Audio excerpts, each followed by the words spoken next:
4 जुलाई को हमारे पास एक शिकायत मौसूल हुई पुलिस स्टेशन नौहट्टा में कि गोजवारा में एक बहुत बड़ी मोबाइल की शॉप थी कि उसमें जी चोरी हुई है। तो शिकायत में ये बताया गया कि 3 और 4 की दरमियानी रात में कुछ लोग, कुछ चोर या चोरों का गिरोह आके उन्होंने दुकान का जो मेन एक लोहे का शटर है उसको तोड़ा हुआ है, काटा है, और उसके बाद काफ़ी सारे मोबाइल जो हैं वो चोरी हो गए हैं। जिस बिना पर पुलिस स्टेशन नौहट्टा में FIR नंबर 33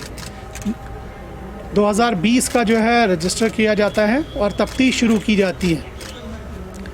तफ्तीश के दौरान जितने भी इलाके में, क्योंकि चोरी बताया गया था कि दरमियानी रात में हुई, तो कोशिश की गई कि आसपास के जो भी CCTV वगैरह कैमरे नस्ब किए गए हैं उनके ज़रिए कुछ मदद ली जाए, लेकिन कोई भी ऐसा क्लू जो है इमीडिएटली हमारे सामने नहीं आया। कुछ अरसे के बाद कुछ और मज़ीद अपना दायरा वसी करने के बाद हमें ये पता चला कि कुछ मूवमेंट हमें उन कैमरों में जो रैग पिकर्स होते हैं उनकी ज़रूर दिखी है, जिनके पास वो जो एक रेहड़ा टाइप का होता है जिसमें वो सामान दिन भर रैग्स वगैरह पुरानी चीज़ें पिक करते। उसके अलावा दरमियानी रात में कोई भी मूवमेंट हमारे पास नहीं था। तो बहरहाल इस लीड से हम आगे तो नहीं बढ़ पाए,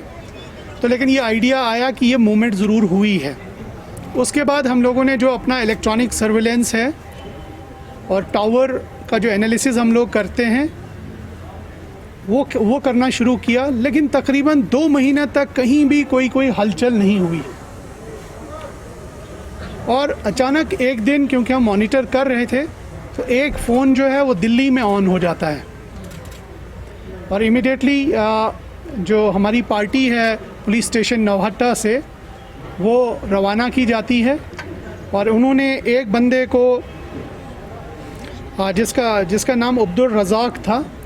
उसको दिल्ली में ये है JJ कॉलोनी भवाना दिल्ली में उनको धर लिया उस बंदे को। और जब उससे मज़ीद पूछताछ की गई तो वहाँ पे उस पूछताछ के बाद उसने किसी एक ठिकाने की तरफ निशानदेही की जहाँ से 112 मोबाइल जो है हमें वहीं से बरामद हुए। इसमें दिल्ली पुलिस की भी हमें लोकल असिस्टेंस वहाँ लेनी पड़ी, उन्होंने हमें उसमें हेल्प किया। तो जब अब्दुल रज़ाक की मज़ीद पूछताछ यहाँ पे की गई, श्रीनगर उनको शिफ्ट किया गया, श्रीनगर के बाद और उससे मज़ीद पूछताछ की गई, तो उसने अपने 2 साथियों का नाम बताया जो कि दोनों दिल्ली के हैं, लेकिन हाल में अभी कुलगाम में कोई मज़दूरी का जो है काम करते हैं। तो वहाँ उनको हम लोगों ने पार्टी भेज के ये हरनाग अनंतनाग में है, अनंतनाग में उनको पकड़ा गया और उनके कब्ज़े से 11 जो स्टोलन मोबाइल्स थे वो बरामद हो गए। इसमें 2-3 चीज़ें हैं जो मैं बाकी भी ताजिर हजरात की नॉलेज में लाना चाहता हूँ कि ये लोग रैग पिकर्स बन के उस इलाके में दिन में पूरा रैकी करते थे, घूमते थे, और इस दुकान के ऊपर उनकी ख़ास नज़र थी क्योंकि डाउनटाउन में काफ़ी बड़ी सी दुकान है ये गोजवारा चौक में, और ये देखते थे कि कब कब इसकी सप्लाई आती है और कब इसका माल ज़्यादा होता है। तो उसको ये काफ़ी दिन से ऑब्ज़र्व करते थे, दिन में एज अ रैग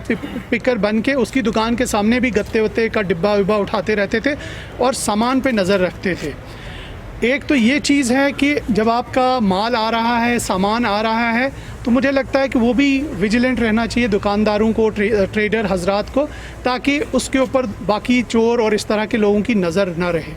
एक चीज़ तो ये सामने होती है। दूसरी, इनकी जो मोडस ऑपरेंडी में इम्पॉर्टेंट चीज़ ये थी कि इन्होंने सामान यहाँ से चोरी किया और यहाँ के सर्कल में मोबाइल कोई भी ना बेचा ना यूज़ किया।